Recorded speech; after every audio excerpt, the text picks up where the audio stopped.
Ladies and gentlemen, boys and girls, welcome back to another edition of the Sporting160EN Podcast. This is podcast number 22. I am your host, Daniel.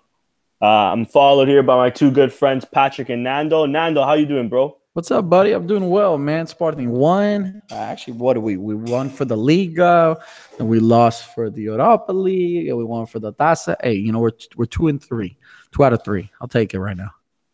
Yeah, me too, man. And Patrick, how are you doing, bro? I'm good. Feels like it's been a while since I've been on, but good to be back with a decent performance from Sporting last night. I'll enjoy talking about that a little bit more, and less so about the other games. But ready to get cracking. Yeah, me too. And just before we fully get started, just want to remind anybody that's listening or listening later on, me and Patrick were on the Bruised Bananas podcast that came out earlier this week, or last week, actually, I think. I can't remember now, with two great North Londoners, Arsenal fans. We talked about our Sporting. We talked about the upcoming game. So if you guys haven't listened to that, please do. It was a pretty good talk, I think. I think Patrick would agree. And yeah. Anyways, let's get started. First game we'll talk about is the game that happened last weekend against Lourdes for the Taça Portugal. I'll quickly go through our starting lineup, which was we had Renan Ribeiro in net starting his first game. We had Bruno Gaspar, André Pinto, Marcelo, and Jefferson in defense. In midfield, we had Bruno Fernandes and Rudelli. And then we had Jovan Cabral, Nani, and Carlos Mané just up ahead. And then we had Castanagos as our striker, with Petrovic and Miguel Luis subbing into the game. Miguel Luis making his debut, I think, 3 minutes towards the end. So Nando, we'll start off with you. How did you see? What did you think of the game? I think they played like crap. I think it was. I was following around on Twitter, watching the game, and I'm like, this can't be happening. Like, we're really struggling to put this game away. We're playing poorly. Those type of Taça Portugal games, those are the type of games that keep these little teams in it. All they need is to linger around long enough, and then you have another Tomba Gigante, you know what I mean? So it was frustrating that Sporting played the way they played. It was frustrating that Sporting wasted a lot of starters in that game for a game like that. And you would think that Peseiro would once again give opportunity for less played players to hopefully motivate them, show them that they have a great opportunity to see what they can do. And yet here they are, wasting Bruno Fernandes, wasting Nani, wasting guys like that to start the game. It was cool to see like guys like Carlos Mané coming in. Kind of frustrating again for Castagnus, but we don't really have anybody else to put up there. You would think that a Diaby would have gotten a better opportunity. You would think guys like Wendell would have had better opportunity. Maybe Giovanni Cabral would have had more opportunity. Those guys didn't really do much. And then you would thought that Sporting would have just played better overall, and they didn't. They're stagnant. They just don't lack fluidity in that game, and they won 2-1. I mean, it's just one of those games. It is what it is. Yeah. Patrick, what did you think of the game as well?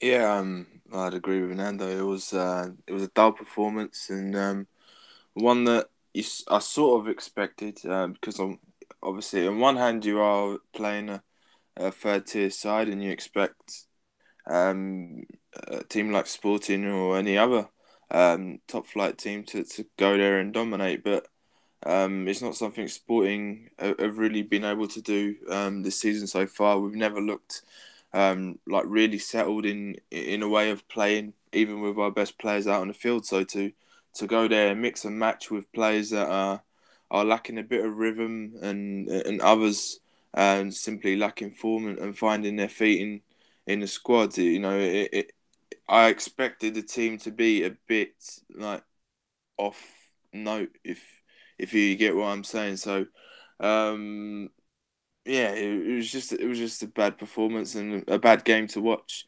Thankfully, Sporting managed to resist as Nando said, managed to resist any traps or any giant killings, and got their business sorted with a 2-0 lead. That was then cut down to 2-1, and things looked a bit rocky for a little second. I think Poseidon was caught looking at his clock a few times, and I'm sure he was worried about what could happen.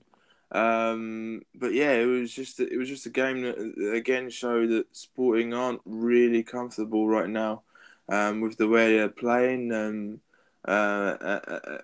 with the mood in the camp really.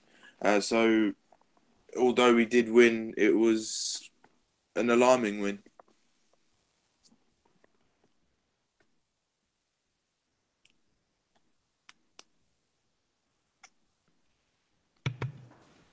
Hello? Can you guys hear? Sorry, can you hear me? I think I lost you guys for a second. Sorry about that. Yeah, I think you're on mute. No, I was a bit also, but then the audio just stopped. Like I couldn't hear you anymore. Anyways, No, sorry about that. Yeah, but did you finish your synopsis? Yeah, Pal? yeah. Okay, cool. Sorry. But yeah, I agree with what from what I heard, at least from everything you guys said. My only quarrel is I wish we played a bit.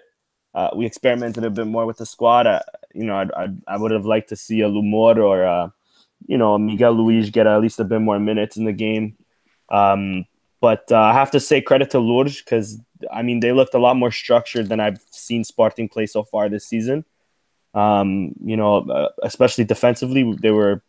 I mean, their coach can teach Poseidon a thing or two, I think, defensively. But aside from that, we did what we had to do. We prevented a giant killing, like I heard Patrick say. So I mean, you can't ask for more. It's always tough going to these smaller stadiums and playing in these lesser conditions. But as disappointing as the game was and all of that, at least we got the result, and I guess that's all that matters.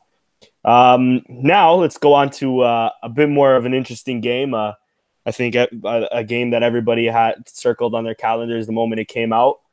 Sporting against Arsenal. I'll quickly go through the starting 11, which was... I'll go for both teams, actually, since Arsenal is a bit more of a known team. So our starting 11 was Ruben Ribeiro, Stefan Ristovski, Sebastian Coates, André Pinto, and Marcos Acunha. And then we had Bataglia, Petrovic, and Goudelli in the midfield, with Nani and Bruno Fernandes on the wings and Montero in the middle. And then for Arsenal, they had Leno in goal. They had Xhaka playing left back, Holding and Socrates in the center, Lichtsteiner on the right. And then in the midfield, they had Elneny, Guendouzi, and Ramsey, with Welbeck, Aubameyang, and Mkhitaryan up front. I'll start with Patrick, since this was probably a conflicting game for you. How did you think the game went for Sporting? Yeah, well, I expected Sporting to be a little more conservative than they usually are, because it is a big game against a club like Arsenal, who, if we're to look at Arsenal squads, obviously Arsenal are a much stronger side to Sporting, and certainly much better opposition to what Sporting usually play. So I expected Sporting to be somewhat defensive, even at home. Not as defensive as to put three defensive midfielders in midfield, essentially. Mm-hmm. But that's the way Poseidon decided to attack the game. And yeah, okay, you can accept that a little bit, because Arsenal came into this tie after a very good performance against Leicester, and Sporting, on the other hand, haven't looked anywhere near convincing in a run-up to this game. And Sporting were able to nullify Arsenal in that first half, essentially. But I think I speak for everyone when I say that I would have liked Sporting to have been a little bit more brave in that first half, because it's a European night, and sometimes special moments are there to be seized, and I think Sporting could have done something, especially considering had they done their research, they would have seen that Arsenal lately are a team that, although they were on a very decent win streak, they're a team that hasn't gone into half-time leading, so that suggests that their first halves are considerably slower to what they're able to do in the second half. So if Sporting had, kept tight, but then chosen their moments to really go at Arsenal in that first half, maybe Sporting could have looked at a different result and a different night, and a big result for us, a big result against Arsenal for Sporting. For Peseiro at least, it could be very important. When you win against a team like Arsenal, that sort of result has an effect on your team that can turn your season around, and God knows where it may take you. But I think we hid behind the respect for a big club a little bit, and come second half, Arsenal got their goal. It was a bit unfortunate from Sporting's perspective, the way it happened. But sometimes, as a whole, I don't think Sporting were brave enough. And had they been brave enough, especially in the first half, perhaps we could have been looking at a different result. Who knows? Yeah, agreed. And Nando, I'll quickly pass it off to you before we talk about certain moments in the game. What did you think of the game? How did you think Sporting did? I think Patrick really nailed it right there with just pretty much the brave aspect of it. I think Sporting lacked the courage, lacked being brave enough to have a better result at home. It's a shame that we seem to always have this issue when it comes to European games. I mean, we've had, unfair results or as of late with other bigger clubs than Arsenal even, but we've played better. And then this game, it just seems like they were just too much in awe of a team that did not need to be respected as much as they were respected. And I don't mean that with any disrespect towards Arsenal and Arsenal fans. I say that in just the simple fact that Arsenal has been reeling. Arsenal has not been dominant the last several years. They have their own issues, and this is with an Arsenal team that's not even starting guys like Ozil that are, their best player arguably. So Arsenal came into the game against Sporting kind of pretty much saying like this is a good game to rotate the players like Sporting did against or should have done against Lotus for the Taça Portugal. So Arsenal is not really necessarily respecting Sporting, and that's with them playing at our stadium. So then when you look at things in the games, like just statistic-wise, I mean, we couldn't get one single shot on goal, on target.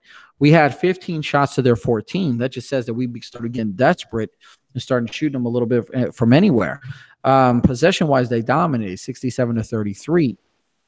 Their accuracy was there, which means Sporting wasn't able to close down those lanes. And then the thing to me, and I think this is one of the things that probably we'd all agree, but during the game, while reading the tweets that were being sent out, our lineup with Batalla, Petrovic, and Gudeli, like that's so I don't know what word I want to use. That's such a scared lineup and such a scared mentality. Like, I mean, are we playing against a team like Juventus with Ronaldo? Or are we playing like a team with Barcelona with like pick your poison? Or I mean, and even when we did like last season, we didn't even play that afraid against them. Any team that sees a defensive-minded team like that usually is able to at least be decent at playing are going to take advantage of that because they're just going to run on you. And if they don't run on you, then they're just going to pass the ball and play keep away a la, Guardiola style. And that's what Arsenal kind of did. They just played keep away. Yeah. And, that's so stupid. And then the thing is, you got Jeremy Mathieu, like he should and always needs to be a starter. Like it is what it is. He's got to be a starter with Coates. It's got to be our defensive lineup team like that. So we've pretty much seemed like we have settled on Acuna being, our left back for the most part now, it seems. Dude, like it's super aggravating. And it just seems like that game from the beginning, it was just a game for Peseiro to say, hey, look, guys, we did good because we only lost 1-0. And I think it was you who tweeted it too. Like, hey, we did good enough. Hey, we played well enough. And my logic and reasoning is we didn't get destroyed. We didn't get dominated. And we lost 1-0. And that's something that Portuguese should be proud of and Portugal should be proud of. And that's exactly how Sporting played that game. Yeah, man. I was also at first when I seen the lineup, I thought we were gonna play three at the back. Truthfully, with Petrovic sort of playing as a center, like a center defense. Because he sort of did that last season under JJ. So I thought maybe Pizzetta was gonna take a page out of JJ's book, but turns out they kind of did defensively, but they sort of didn't. I thought first half we did okay. Aside from no shots on goal, I thought we pressured Arsenal well. Pizzetta, at least he was aware of the fact that Arsenal now like to play it a lot from the back. So I think we were pressuring well high, which sort of, I don't know, it sort of confuses me as to why he wanted three center defensive midfielders when we're sort of pressing high. They tend to sit back a bit, but I think if we had Petrovic and Goudelli, or Battaglia and Goudelli, or Battaglia and Petrovic with Bruno Fernandes just ahead of them, I wouldn't be totally opposed to that. I think that would make more sense, just having the three of them and then pushing Bruno Fernandes out on the wing. I think he's less effective out on the wing, one, and then two. It's like we've all been saying. It's too scared. It's too defensive. And the thing that was worrying me was we're too defensive against a team with such pace on the wings and even up front. I mean, Aubameyang he's a fucking cheetah. I mean, Welbeck has some pace on him too. Mkhitaryan isn't slow either. So it was sort of confusing me as to why we would maybe try to play so deep. But at least first half, I was happy at the fact that we were pressuring well. We were controlling the ball, controlling possession, controlling the game. But like Patrick said, Arsenal this season has been sort of a team to only put it into second gear at the second half, and really start playing their game. And again, it's exactly what happened against Sporting. We came out in the second half. We weren't pressuring as well as we were in the first half. We weren't holding possession as well as we were in the first half. The few shots that we had in the first half sort of it didn't trouble the keeper, but sort of, caused some worry, just went over. And in the second half, just none of that happened. And I think that was super disappointing to see. Just our lack of ambition going forward, especially playing at home. Because if we played that afraid at home, I can only imagine what we're going to do against them in London. I think Petrovic is going to be on the wing, and we're going to, play three at the back and five defensive midfielders or something. Anyways, let's get to certain moments of the game. First controversial moment, I think, came in around the 30 and so minute, where Socrates grabs Montero's shirt and brings him down. I'll start with Patrick first. Patrick, did you think Montero went down too easy? Do you think Socrates deserved a red or a foul at least? How did you see that play? Well, it was definitely a foul. Montero had every right to go down. I'm not sure whether it was tantamount to a red card, because obviously Leno was quite quick off his line. I'm not sure from the replays that were showing whether Leno would have got there in time, and if he does, then it's not a goal scoring opportunity, which warrants a red card. But certainly, I think it was a foul, and Socrates at least should have gotten a yellow card. Yeah, and Nando, how did you see that? I obviously think that was a foul. Like, no doubt in my mind. I mean, we can go back and look at that clip, and it's been put all over Twitter and the video in itself. I think he didn't go down too easily. I think Arsenal got away with that one there. To me, it's just a blatant foul. He pulled, like, if you look at clip by clip, you can see his whole shirt collar literally being stretched almost to like his nipple. Yeah. I mean, if a guy's shirt gets stretched that far down, like, we can't possibly be thinking that was just, casual, just running in body to body or anything like that.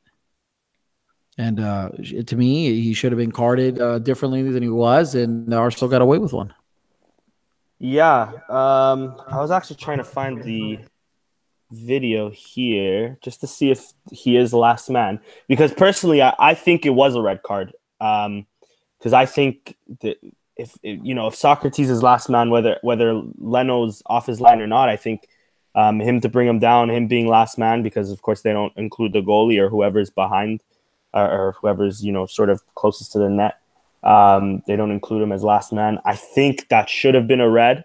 And again, we didn't lose because of that.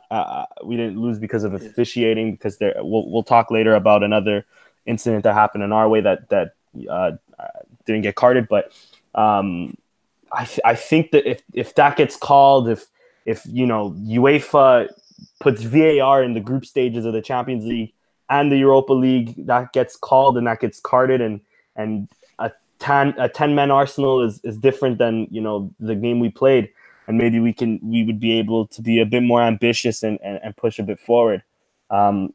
So I personally, I can't find the video, but from what I remembered and what I was feeling that day, I thought it was a blatant red card or a blatant foul, because he brings him down, and not for nothing, Socrates was probably Arsenal's best player in the night as well. So I think that call sort of fucked us over.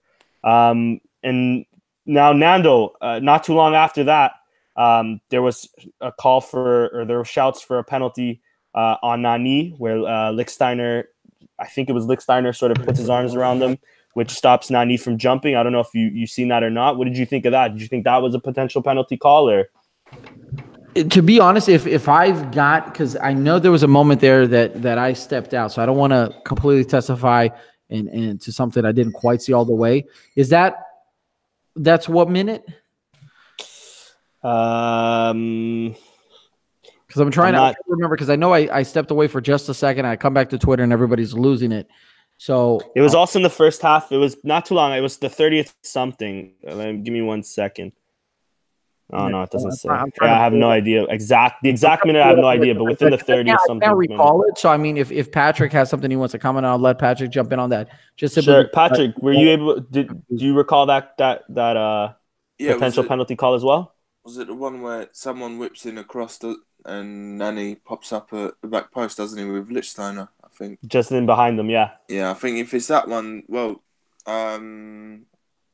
I could definitely see a penalty given, and Lichtsteiner was definitely struggling there with the marking on Nani. He was wrong side of him and all sorts, and contact is made. So, some refs, it just depends on the ref on the day, on the view that you get. Some refs will give that, others will probably say it's a little bit soft, but it's definitely an arguable situation, and maybe Sporting could have gotten one there. Yeah, I agree. At first, I was a bit pissed off and I thought it was a penalty, but I think I've seen those calls many a times been made, but I've also seen many a times those calls aren't made. Personally, I think it's a foul because his arms are clearly around Nani, sort of impeding him from jumping. But I'm not too upset with that non-call because like I said, I've seen that plenty of times not been called before. And then Nando, I'll throw this one back to you. Danny Welbeck's first goal that got disallowed. What did you think of that? Did you think that was properly disallowed? Do you think Bruno Gaspar sort of went down a bit soft? How did you view that?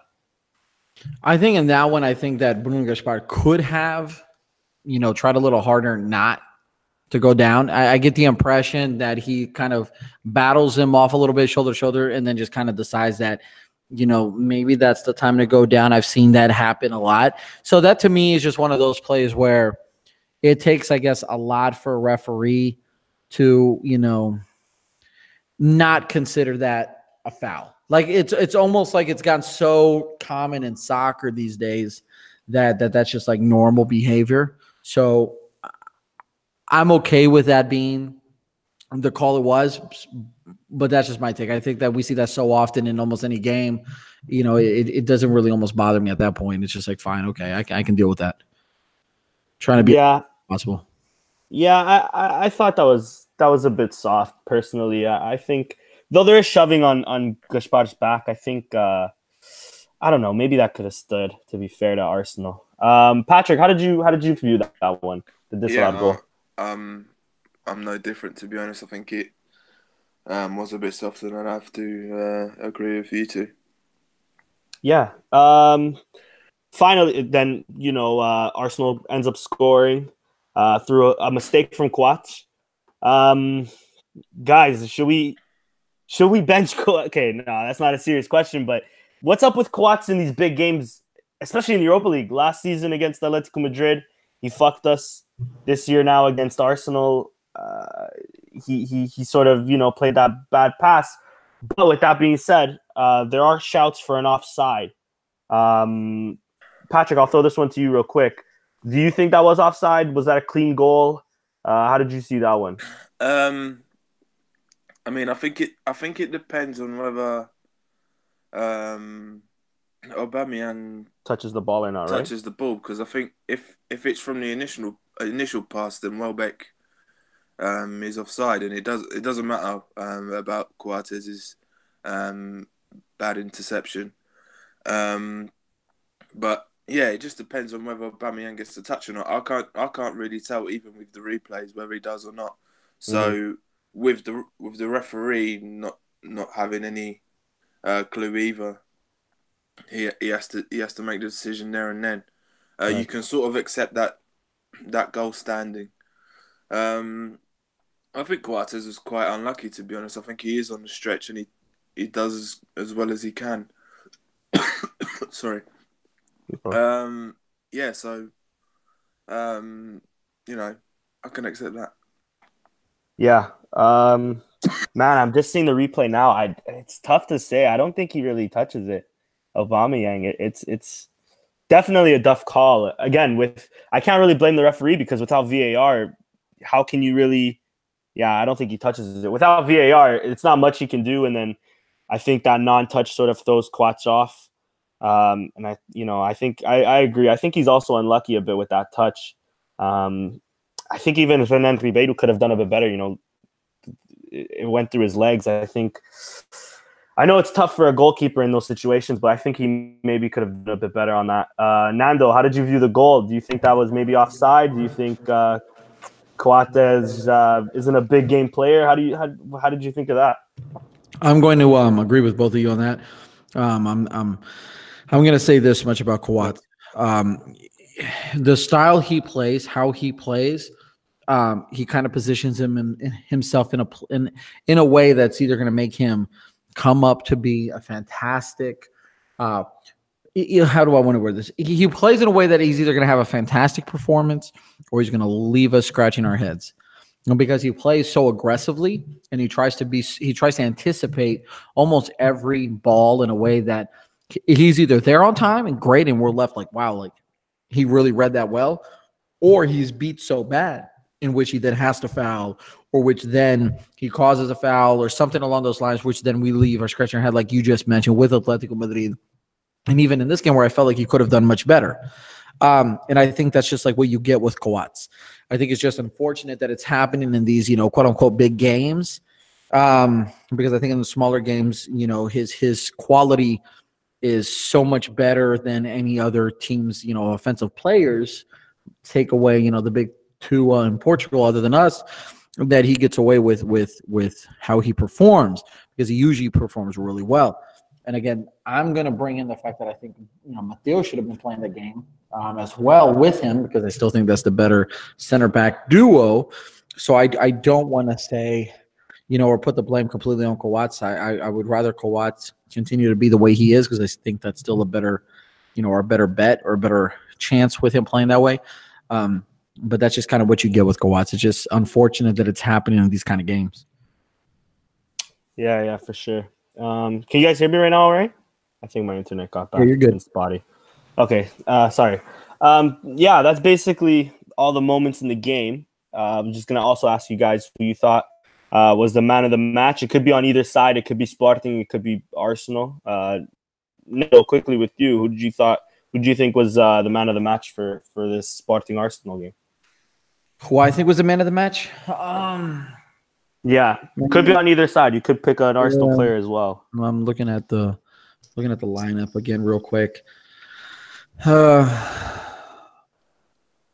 I don't know, man. I'm While you decide, I'll throw it to Patrick real quick. Patrick, who did you think was the man of the match? I'll keep it on Sporting side. I think Acuna was probably Sporting's best player. He was, I'd say, the only player who managed to really attack with intent in the first half. I'll give it to him.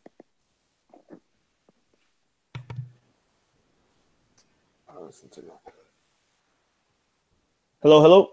Yeah. I can agree. All right, cool. Yeah, Nando, after you, what did you think was the man of the match? I feel I have to agree with Patrick, I guess, because Acuna, in my opinion, has settled in fairly nicely in that left back position. It gives us the closest we've had to a Quintron style players, other than having Quintron, right? Because he can attack a lot more efficiently when he gets the ball. But to be honest, like nobody on either team, especially Sporting and other, maybe like Patrick said, Acuna, nobody really stood out to me. Like nobody looked like they were playing above and beyond what they can play. Some people played a little worse than what they can play. I would throw a worse player in the match. I would put that at the coach, but we I gotta, yeah, I'll agree with Patrick. And then I would say this much too about Arsenal. I think that if you're an Arsenal fan, you would be rather disappointed as well. I think you'd probably be bummed out that you didn't even put out your best team, could have taken advantage and kind of, showed the world that who you are right now and whether or not you can, really play with the big boys. I don't play that well either. Yeah, I agree. To be honest with you guys, I was also going to pick Acuna. I thought Acuna was definitely our best player. In terms of the game, though, I think I'm honestly undecided between Welbeck and Socrates, only because of that potential red card that I think Socrates should have seen. But I think Danny Welbeck also caused us a bit of trouble. And I just want to say I take full responsibility because I tweeted out just before the game, if Danny Welbeck scores against Sporting, I'm jumping off a building. And I think he read that and got motivated from it clearly because, he haunted me. And finally, last topic of this game, Stefan Ristovski goes out with another muscular, well, not with another, but another muscular injury to our game, or to our team, now from Stefan Ristovski. I mean, I'm frustrated with this because the season's been 2-3 months long now, and we already have we just got Mathieu back from a muscular thigh injury. We've currently lost Rafinha. We lost Ristovski this game. We lost Bas Dost to something apparently very similar. We've lost somebody else that I just can't remember of right now. How big of a problem could this potentially be, Nando? I'll start off with you. Yeah, man. Injuries has been a huge Sporting issue for several years now. We don't have a deep bench. We're just now getting back Bas Dost. We're just now starting to get certain players back like Jeremy Mathieu. Our goalkeeping situations all over the place, whether it's injury or performance. Injuries on Sporting has never gone well, it seems like, especially through the JJ era. And if it continues now, we're going to be going into the winter market again, needing 2 to 3 other players that can make a difference. And that's stressful, especially when one of our supposedly big offseason signups is injured and hasn't even played a second for Sporting, the Italian guy. So, it's Gerardo. So this is frustrating. So, yeah, man, I mean, we'll get to it in just a second. Sporting, again, is very much still in this season somehow. And you start to wonder, are we one bad injury away, like another Bas Dost injury again, or maybe a Montero injury, or even a Bruno Fernandes? And then suddenly, who's going to step up? Who's going to really take control of that team in those certain positions? So, yeah, I'm with you on it. I'm frustrated. I'm pissed off about it. In the case of Ristovski, I hope Bruno Gaspar, takes advantage of it. I think he played well against Boa Vista. So let's see how that goes. But the whole injury thing at Sporting leaves you wondering what's up that they always find a way to get hurt, especially when our president used to be a medical director. And a pretty fucking good one at that, Yeah, dude. Patrick, do you think these injury concerns or these injuries are cause of concern? Do you think it's just how it is after high competition? It's as you touched on there just at the end. It's not a good occurrence when your club doctor becomes president and all of a sudden, your Italian muscular injuries up. Muscular injuries. There has to be some caution whenever a player picks one up, and you have to treat your players in ways in which they don't get those injuries. So you prepare well for games, and at the first sight of a potential injury, you have to be cautious and not play that player. But I'll give you one example. As soon as Mathieu recovered from his muscular injury, he went straight out and played again. And then, sure enough, I know it was a different problem, but he got injured again. And sometimes, sometimes you can pick up a muscular injury when you're trying to be cautious on one side, and then you overcompensate on the other and sort yourself out that way. So I don't know if it's certainly different to what we were doing last year. My gut instinct is that we're just not taking care of our players as well as we were last year, and that's costing us a bit in the medical department. Yeah, I'd have to agree with you as well. All right, moving on to yesterday's game against the always tough Boa Vista. Our lineup was as followed: Renan Ribeiro in goal. Ruben Ribeiro somewhere in fucking Qatar doing nothing. But sorry, Renan Ribeiro in goal. Marcos Acunha, Mathieu, Coates, and Gaspar in the back line. Bataglia and Goudelli in the midfield. Bruno Fernandes, Nani, and Diaby just ahead of them with Montero as a striker. Patrick, I'll send this right back to you. How did you see this game yesterday? I was pleasantly surprised because obviously the mood around Sporting, at least before that game, was, oh no, here we go again. We've got to put up with 90 minutes of football that none of us identify with, and none of us even know what it is because it's just 11 players turning out and seeing what happens sometimes. But, things just clicked yesterday. And I don't know how much of that we can attribute to Boa Vista because I don't think Boa Vista were that good on the night.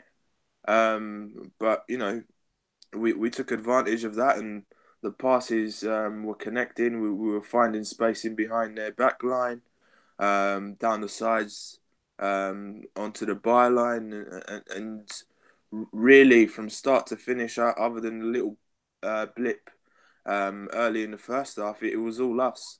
And we kept on creating opportunities, and it was nice. I think perhaps our best performance so far this season.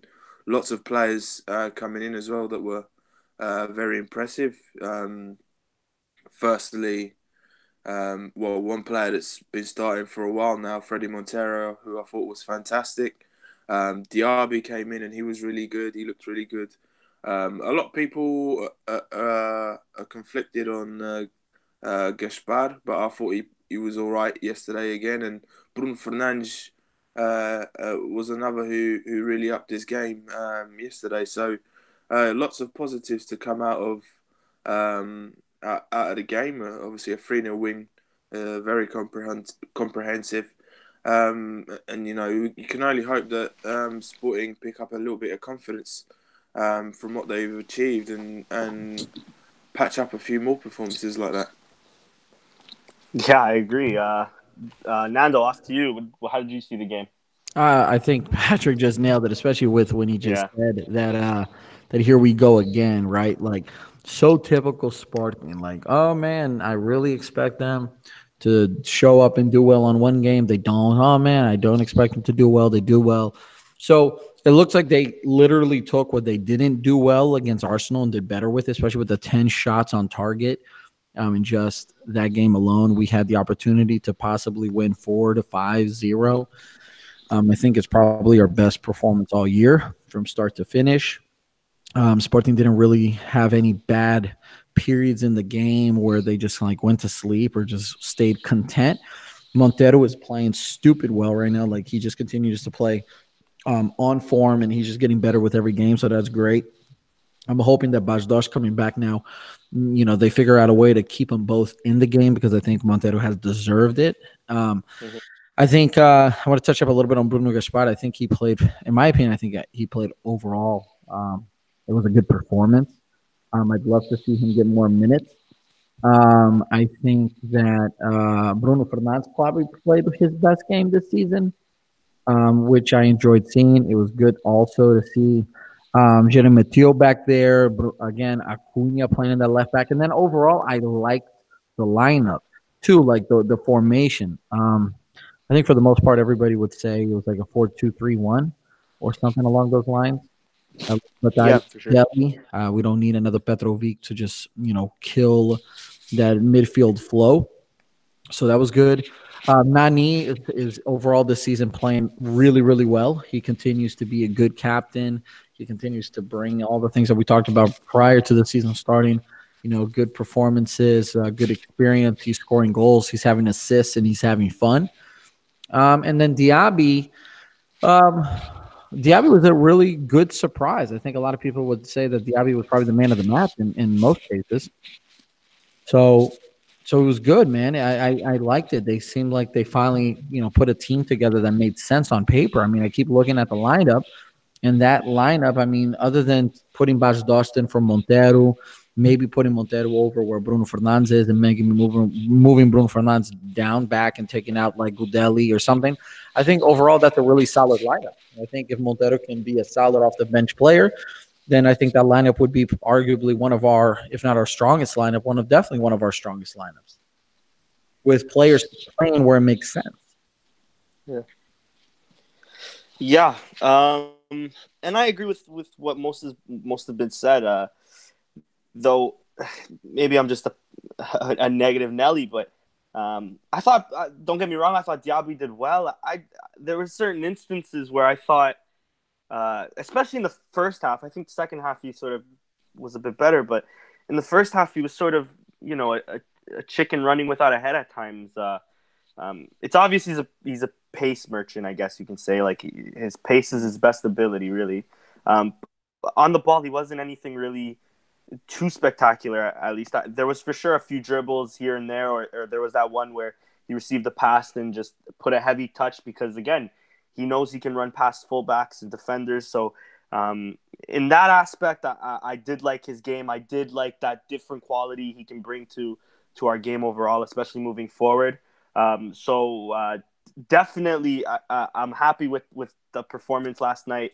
Because I understand, he is still adapting to this team. He had just moved here, so it takes a while to adapt. So I hope he can take that positive performance last night and move forward with it. And especially while Rafinha is out for a bit, he can come in and sort of fill that spot because it's clear that Carlos Mené isn't that Carlos Mené that he once was before the injuries.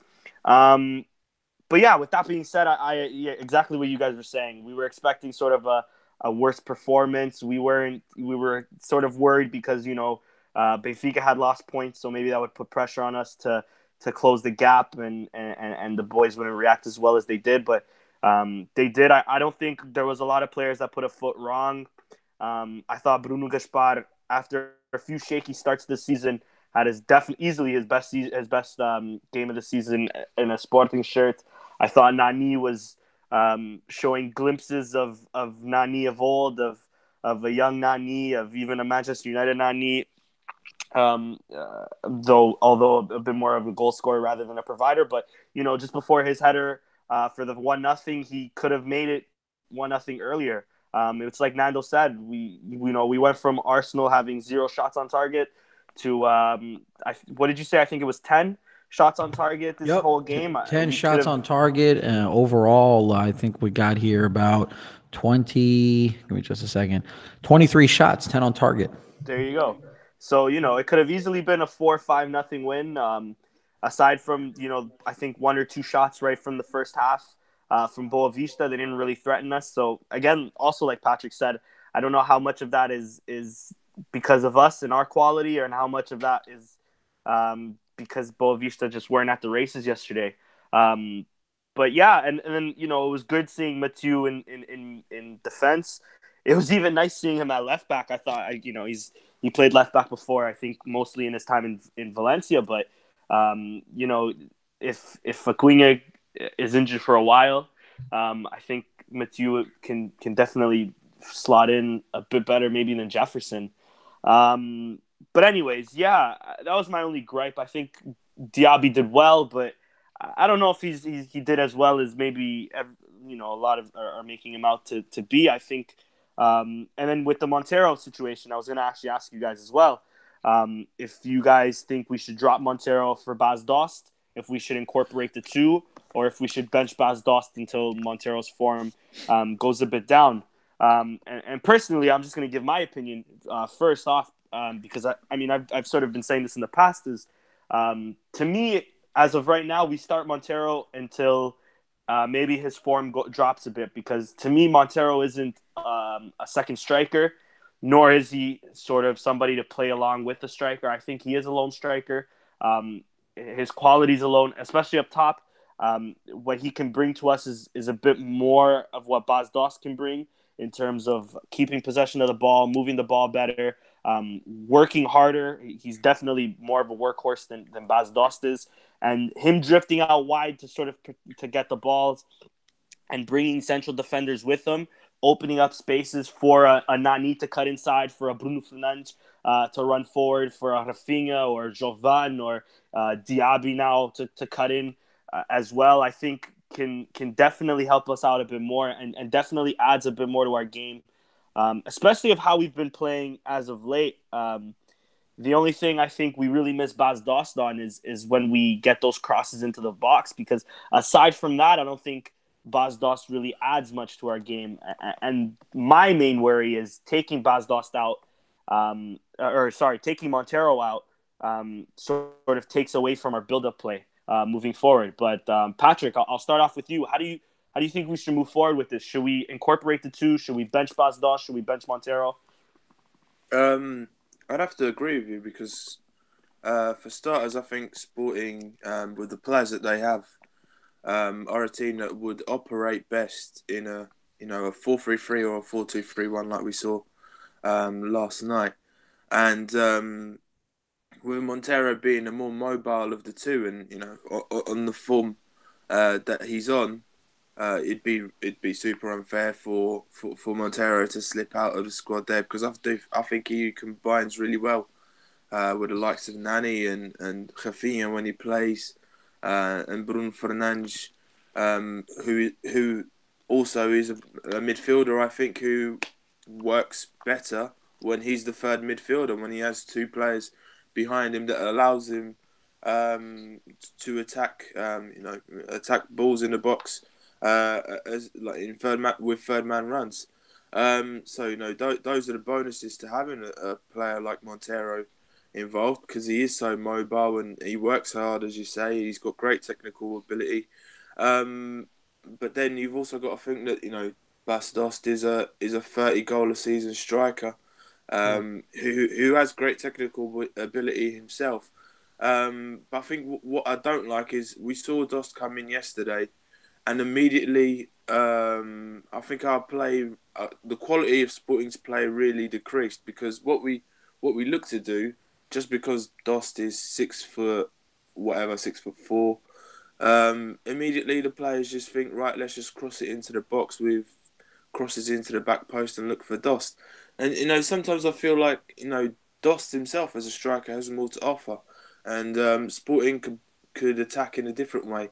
But for some reason, whenever Dost's on the pitch, the players around him just think, let's cross. And that turns out to be quite predictable for the opposing defenders. We had this problem last year with Jesus when we played 4-4-2.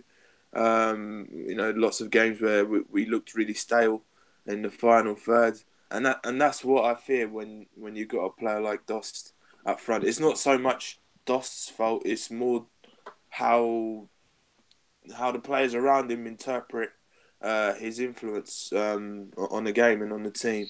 I think with Montero, we're a lot more freer with our ideas, and especially with the way Sporting are playing with Posey. No. I mean, I know we had a cracking game last night, but generally, I think Sporting have been really poor in terms of conveying their ideas in the final third. Montero and the wingers has been perhaps the only positive that Sporting has seen. So to take that away and bring Dost in would be potentially a big mistake to make from Posey. But then again, as I said, with the goals that Dost has to his name, that'll probably weigh heavy on his judgment. Who knows? We'll have to see. It's a difficult decision.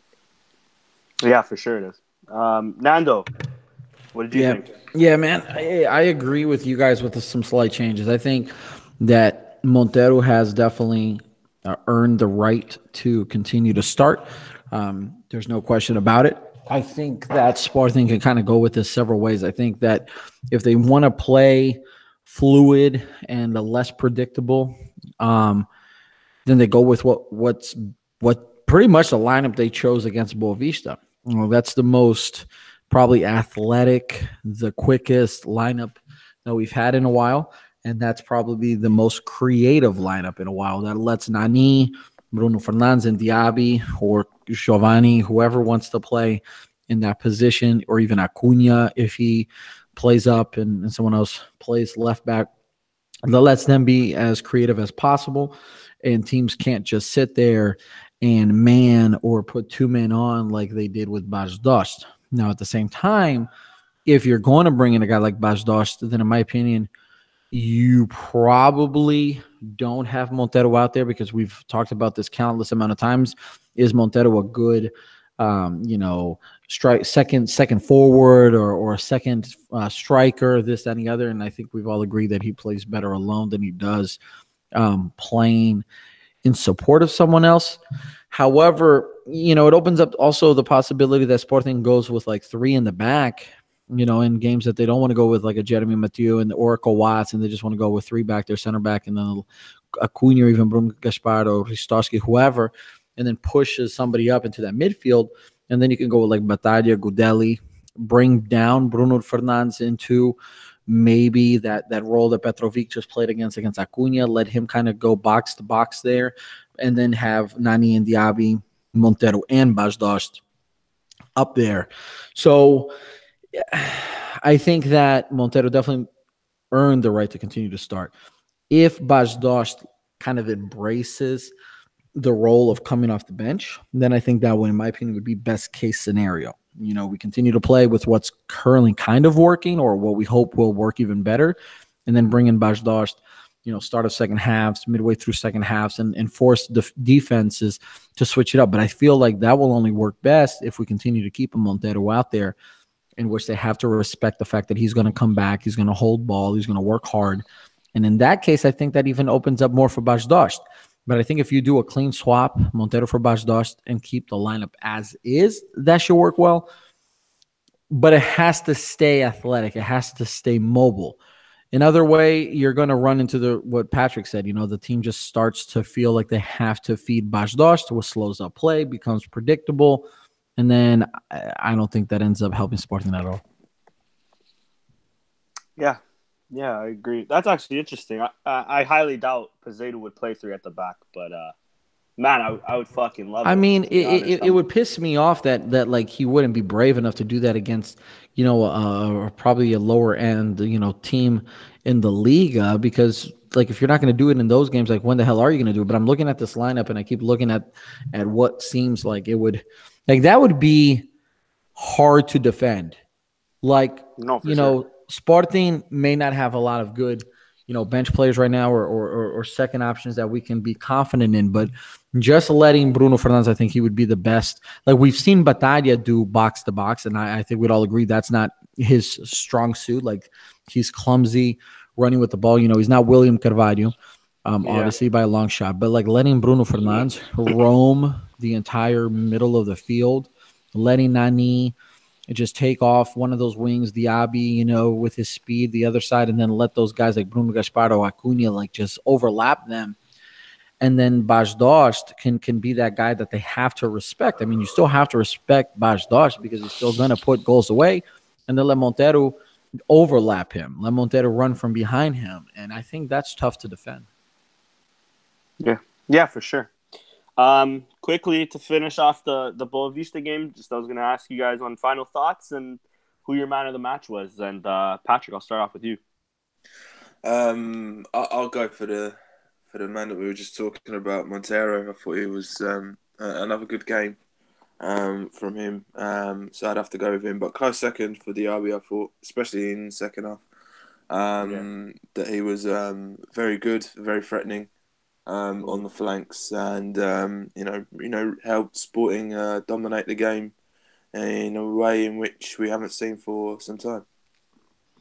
Yeah, Nando, how about you? Man of the match and final thoughts. Well, man of the match to me is a toss-up between Nani and Montero. Nani because the goals, you still got to respect the fact that it's not just one but two. He's scoring a lot more this year, and I think that his experience and his passion is invaluable, which kind of still pisses me off that Pizarro try to make him an example. But Montero, you can't go wrong with the form he's in and how he's playing, and he's fully committed to what the team is doing. So if I could, I'd give it co men's of the match, Nani and Montero, honestly. Yeah, no, I agree. I'll give it to Nani and obviously special mention to Montero and Diaby and even Bruno Fernandes, but an especially special mention to Mathieu because you can just tell how different we are defensively with him back in the lineup, and it's a huge thing for him to be back. All right, quickly before we get into predictions of the Santa Clara game, I don't think it's really necessary to go into the Estoril game because we have no idea what to expect from a Taça de Liga game. I'm going to quickly go through the modalities that took place this weekend. If you guys want to see it on Twitter, I did a decent little thread you guys can follow through. So we started off losing 3-0 at table tennis to a French team, AS Pontoise, Sergu, which has Sporting falling to third place with 4 points in the Champions League. Borussia Düsseldorf won their game, so they kept in first. Our under-23 side beat Marítimo. Marítimo's under-23 side, obviously, 1-0 with a goal from Pedro Mendes, who's been on fire lately. Sporting racking up a second game in a row, I believe that is now. It keeps us at fifth with 19 points, but at least we're winning games. We're catching up. Our futsal team slapped Braga as well, 6-1. A hat-trick from Rocha, a goal from Leo Jaragua, an own goal from Vitor Hugo of Braga, and a penalty kick goal from Dieguinho. Our women's table tennis team did a lot better than the men's. They won their Champions League game 3-2, also against the French team, but called Saint Quentinois. My French sucks, guys. I might be Canadian, but my French sucks. And that pushed us up to second with 3 points. Our male volleyball team went to Ponta Delgada in Açores and beat Club K 3-0, winning their sets 25-22, 25-16, and 25-9. And then on Sunday, they had a game right after, and they beat AJ Fonte do Bastardo, also in Açores, another 3-0 win, winning their sets 25-14, 25-21, and 25-23. They're currently in second with 16 points. Our female futsal team beat Povoense 5-3 away from home.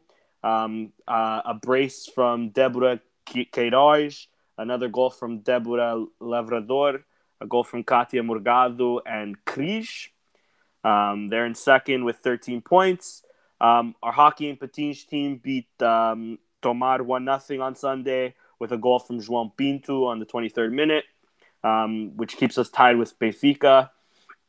Our female B team lost to Benfica's main squad 4-0 in the second division because Benfica's main female team just got created, so they start off in the second division to face our B team. They beat us 4-0, but to be honest, our team is full of a bunch of teenagers, so to lose 4-0 to a Benfica team that has professionals for a few years and better players, it's not a big deal. They essentially beat our academy or our formation 4-0. But our main team went out and won yesterday 3-0 against Orense, who was ahead of us, so that was a big win.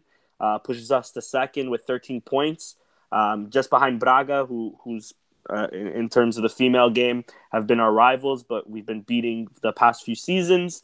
Again, our female volleyball team also won Sunday against Civil Lisboa.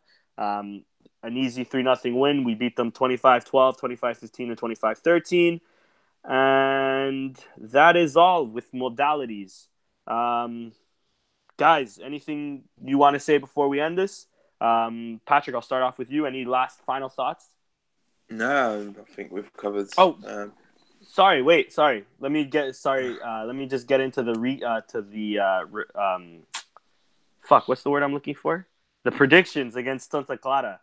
I totally forgot about that as well. What do you think the Santa Clara's game is going to look like? Predictions on the scores and all of that. I've had the 2-0 scoreline Sporting stuck in my head for a bit, so I think I'll go with that. All right, sweet. We can build on Sunday. I agree. Nando, how about you against Santa Clara? Trap game. We just finally caught up to our rivals a little bit. 2 points behind Porto, 1 point behind Benfica, and then Santa Clara sitting there right behind us at 14. Like, obviously, Santa Clara's having a heck of a season. Like, I fully expect them to drop to that 10th to 15th position, but maybe they don't. I don't know. Like, right now, they're killing it, and it's at their stadium. So we're in the West, you're right. So like that's tough, man. Like I don't know if Santa Clara's played Porto or Benfica yet at their stadium. So I fully expect like a packed house. I fully expect a lot of passion, and that's not going to be an easy game, man. That kind of reminds me right now of like those old school Marítimo games, like or the old school Nacional games when we would go out there and always scrap out like a tough draw or even lose or win very like by bare minimum. I'm going to say a 1-0 Sporting win because I can't fully expect, like I hate, like you said, sound like a pessimist or anything like that, but I just can't expect Sporting yet to show me 2 straight solid performances. And then with that Taça da Liga game in between, I don't know what what Pizzato's going to do with the lineup and what changes and out of rhythm he's going to create to the team. So I'm going to go 1-0 Sporting wins, but that's going to be a lot tougher than what a lot of people are early thinking on. Yeah. Quickly, just because you mentioned Porto and Benfica not going there. They haven't, but the team that has gone there from I guess the big four is Braga, and they tied 3-3 in the Braga second match. Braga choked that one away though. Yeah, they were up 3-0, I believe, right? Yep. Yeah. So, man, the Santa Clara team, I have a lot of Açorian friends, so it's always fun talking about Santa Clara with them because my whole childhood has been them talking about Santa Clara and me calling them shit because of Beira Mar, because I'm from Aveiro. But now Beira Mar is somewhere down in the depths of Portuguese football, and Santa Clara is in the first division, so it's always nice to see for my Açorian people. I think this is going to be a high-scoring game. Santa Clara defensively sucks, but offensively they've been on fire. They definitely know how to put the ball in the back of the net, and then Sporting just scares me because away from home we look like a different team. But I'll say 3-2. I still want to be a bit optimistic and think we'll get the 3 points. Now, Patrick, any final thoughts before we end the podcast and anything you haven't mentioned? Nah, I think I've said all my piece. I don't know if Nando has anything to Yeah, say. Nando. Hey man, Benfica lost. That's great. Fuck, I forgot a So question. we made up some ground there. Anytime that they don't do well, it makes my days a little happier. So yeah, Sporting's very much in the running. 2 points back, 1 point back. There we go. Guys, I'm actually a really trash host, and I forgot we had a question on Twitter. So quickly, it's just one question, but there's a few parts to it. So I'll ask. We sort of brought that up. So this is from Kevin1Arujo 6 on Twitter. He asks thoughts on Diaby's first start. I think we went through that. Should we see him more in the upcoming games? Patrick, would you start him? Considering we're facing Estoril in Taça da Liga, would you start him for Estoril or would you rest him for Santa Clara? Or I play think him in both? I think he. See, the thing is that he's a player who we've not played too often. So in terms of gaining rhythm and carrying on with his form, I think it makes sense for him to play against Estoril. I don't know what Peseiro has in mind, whether he'll play a strong side or a semi-strong side, but I think it'd be nice to see more of him against a side like Estoril. He's probably buzzing after the display that he's had. So let's see what else he has to offer, and if he puts in a very good performance and things turn out to be comfortable in the League Cup, then we can hook him off, give him a rest, and get ready for another game against Santa Clara with Rafinha out, and obviously we've got the option of Jovan Cabral as well. But with Rafinha out, there's space there for him to play and make an impression. So I'd like to see him against Real, and if things go well, again against Santa Clara. Yeah, agreed. And finally, Nando, with you, what do you guys think the best 11 spot? Do you think the for the current moment, considering injuries with Ristovski and all of that, the 11 against Boavista, do you think that is our strongest 11, or would you make some quick tweaks to it? I think that's if you want, I can run you through the lineup real quick. No, it's good, man. I got to hear, You're but good? by far, Cool. that's the best lineup. Like, I spent a lot of time talking about just what I felt about that, and I agree. I think that's our best lineup. The only changes I can see being made currently with current players would be Bajdos for Montero, just because obviously it's logical. However, in my opinion, Montero deserves to continue to start. He's earned that right. But Bajdos is Bajdos. So if you sub him out and sub Montero out, bring Bajdos in, I think that lineup is solid. I think our center backs are who they should be. I like Acuna in that left back position. Gudeli and Batalla. Petrovic, get the heck out of there. I think we need to figure out the goalkeeping situation a little bit. We didn't really talk about it a lot, but it's kind of reminding me a little bit of Benfica last year, 2 years ago, when they kept subbing, like bringing in that young kid, and then Ella, and then they were all over the place before they finally settled on somebody. So that might become an issue as we move on in the season. If we continue to stay pretty consistently close to the top. But I think that's our best lineup, honestly, and I like the way they played it, and I like the way they positioned it, and it's more offensive, and by far, I think that's our best lineup. Yeah, I agree. I think the only changes we can make really is if we have obviously if we have players healthy is the only time we can change players. So I think we'd all agree that Rafinha and Nani on the wings is our best. Yep. And then probably that's it. And then Ristovski at right back, but at the current moment he's not available. So thank you, Kevin, for that question. Thank you to Juve Leon 7621 or XX1 in the comments commenting with us. Thank you very much for listening, guys. I hope you all enjoyed. I know for a fact we have. Sorry for my trash ass internet and me being a trash ass host. We'll see you next time, probably after the Estoril and the Santa Clara game. Later, boys. Ciao. Viva Sporting. Viva Sporting all day.